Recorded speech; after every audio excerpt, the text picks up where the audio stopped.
Perkenalkan, nama saya Mega Desri Ramadhani, NIM D1A019204 dari kelompok 7D Kepemimpinan, Prodi S1 Peternakan, Universitas Jenderal Sudirman Purwokerto.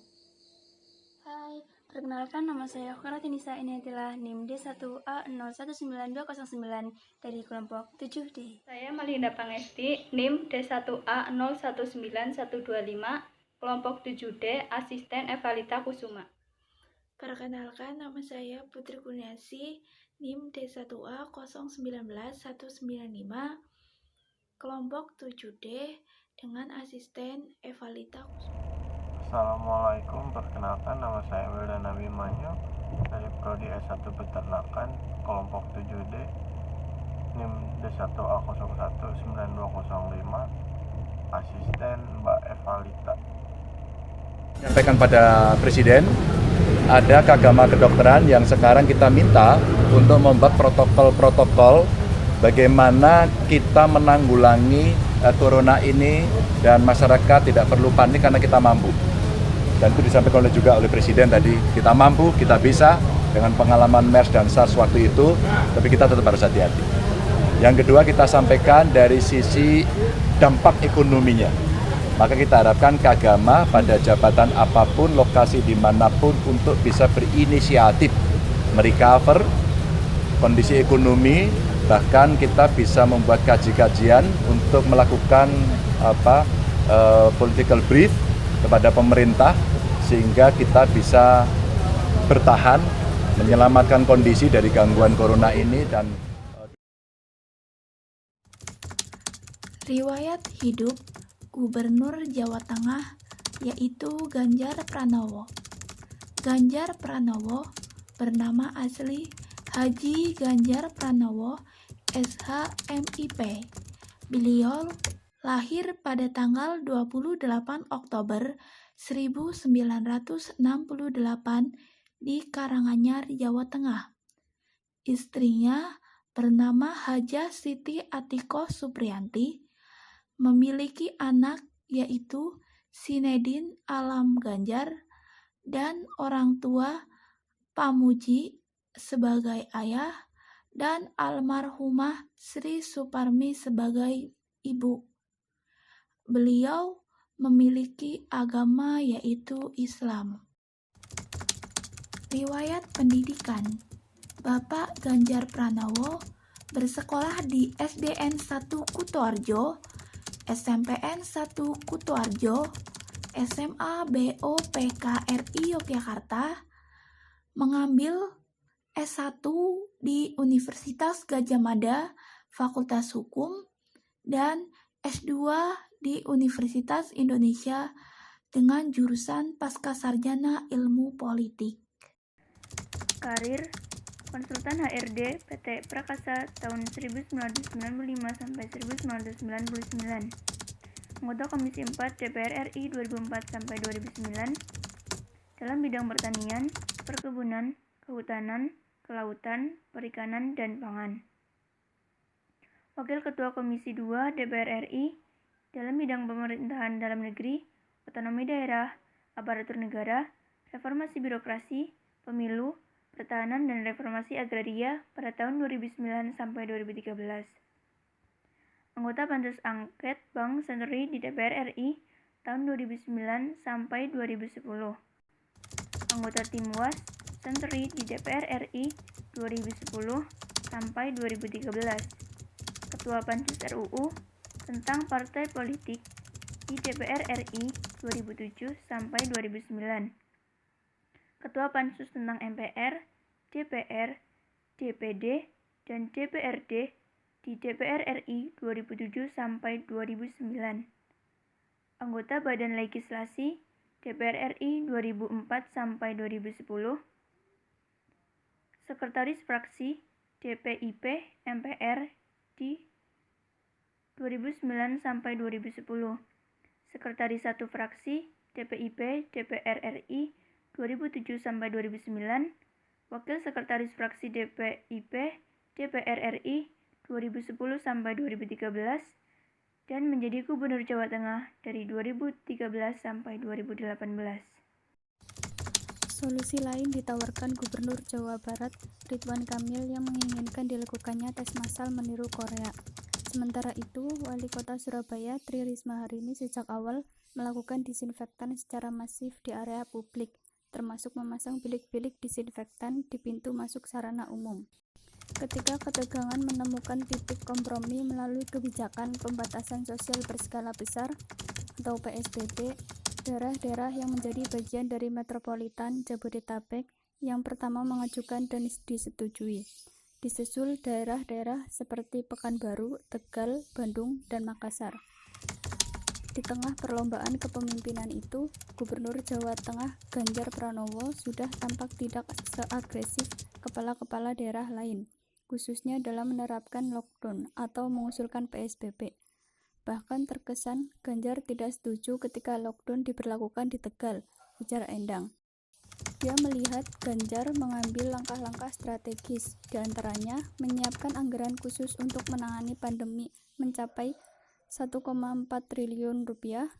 Kemudian di tengah kelangkaan alat pelindung diri, Ganjar menggerakkan usaha garmen untuk memproduksi dalam skala besar. Kepedulian Ganjar kepada tenaga medis dibuktikan dengan menghubungi langsung melalui sambungan telepon, di antaranya petugas perempuan bagian IGD yang positif corona dan harus diisolasi terpisah dari anak yang masih balita. Ganjar mendengar curhatan dan menyemangati, jelasnya.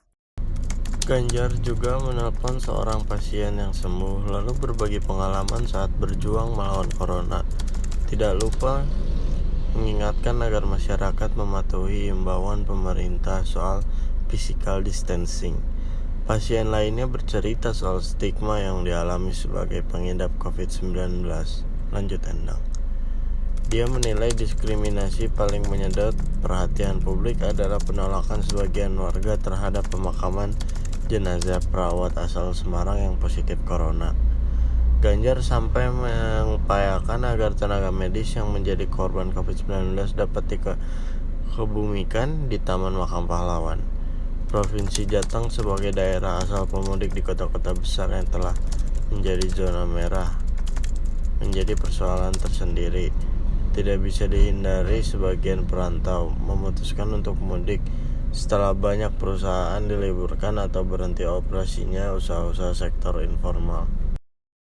Terima kasih pun diucapkan kepada perantau yang tidak mudik dan bertahan di seputar Jakarta.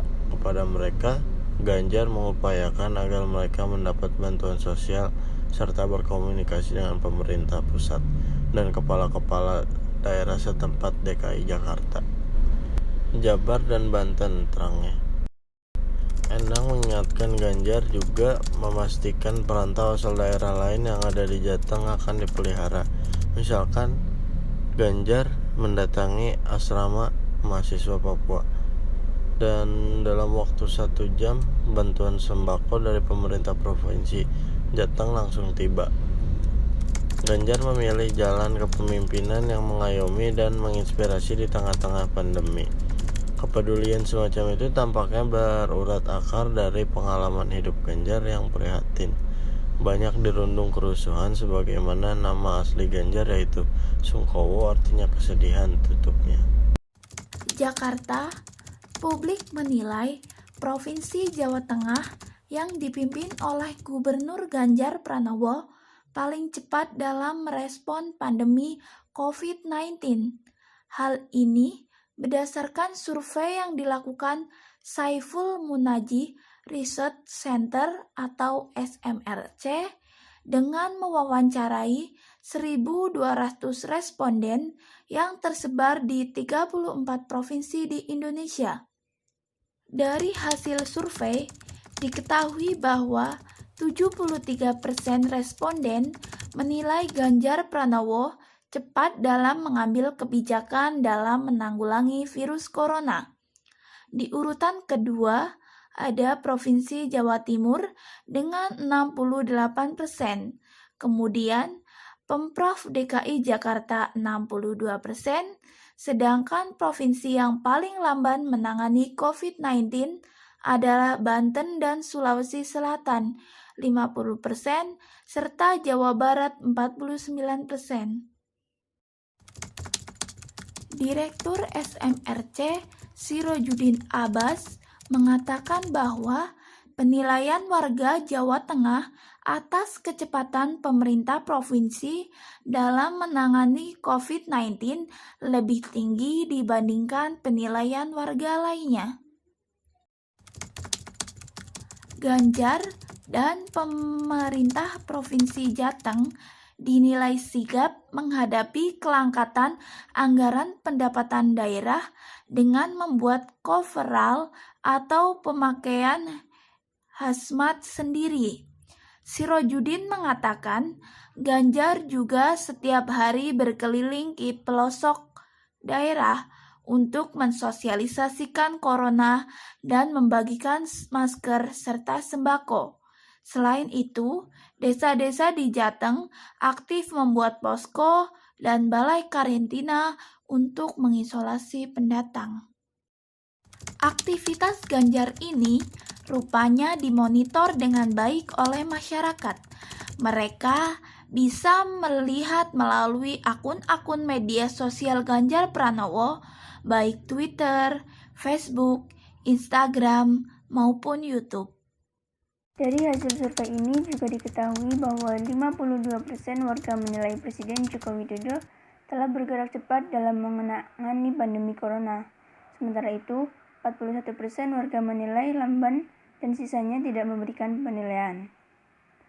Survei digelar melalui telepon secara acak pada tanggal 22 sampai 25 Maret 2020 dan 9 sampai 12 April 2020.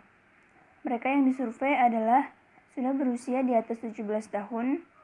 Margin of error survei dengan random sampling kali ini adalah 2,9% dengan tingkat kepercayaan 95%. Survei dilakukan dengan jumlah responden proporsional di 34 provinsi. Khusus daerah merah diberikan oversample, yakni DKI Jakarta, Banten, Jawa Barat, Jawa Tengah, Jawa Timur, dan Sulawesi Selatan. 5 kebijakan Ganjar Pranowo tangkal COVID-19 terbanyak yaitu social distancing. Dikutip dari cpnn.com pada Senin 16 Maret 2020 pukul 09.24 waktu Indonesia Barat, Semarang. Gubernur Jateng Ganjar Pranowo mengambil kebijakan di 5 bidang untuk menangkal penyebaran virus corona jenis baru atau COVID-19. Beberapa di antaranya merupakan social distancing. Ganjar mengatakan bahwa langkah antisipatif tersebut dari bidang kesehatan, pendidikan dan kebudayaan, olahraga dan pariwisata, ketenagakerjaan, serta perhubungan. Pertama, pada bidang kesehatan, langkah antisipatif yang dilakukan Ganjar dengan memerintahkan seluruh jajaran melakukan pelacakan riwayat perjalanan terhadap pasien yang dinyatakan positif COVID-19. Kami telah perintahkan semuanya melakukan penyelidikan terhadap setiap kasus. Tim melakukan tracking dan masyarakat diharapkan juga ikut membantu kami untuk memberikan informasi yang diperlukan, ujarnya. Kedua, bidang pendidikan dan kebudayaan. Ganjar meliburkan seluruh kegiatan belajar mengajar atau KBM mulai dari tingkat taman kanak-kanak hingga perguruan tinggi. Orang nomor 1 sejateng itu juga memutuskan menunda pelaksanaan ujian nasional untuk memastikan kesehatan para pelajar dan mahasiswa selama 14 hari ke depan. Ini dalam rangka social distancing. Surat edaran tentang ini sudah kami sampaikan kepada sekolah dan juga bupati atau wali kota agar segera dilaksanakan mulai besok Senin 16 bulan 3 sampai 4 hari ke depan, ujarnya. Ketiga, bidang olahraga dan pariwisata. Ganjar memutuskan menunda sejumlah agenda kegiatan olahraga di Jawa Tengah. Bahkan pekan olahraga daerah yang dijadwalkan digelar pada Senin 16 Maret juga ditunda. Kami menggelar rapat dengan sejumlah pengurus olahraga untuk menunda seluruh event sambil menunggu perkembangan yang ada. Kami juga memutuskan untuk menunda semua event pariwisata, expo, karnival, dan sebagainya, katanya. Ganjar mengaku telah berkoordinasi dengan sejumlah biro perjalanan untuk memenuhi standar protokol kesehatan.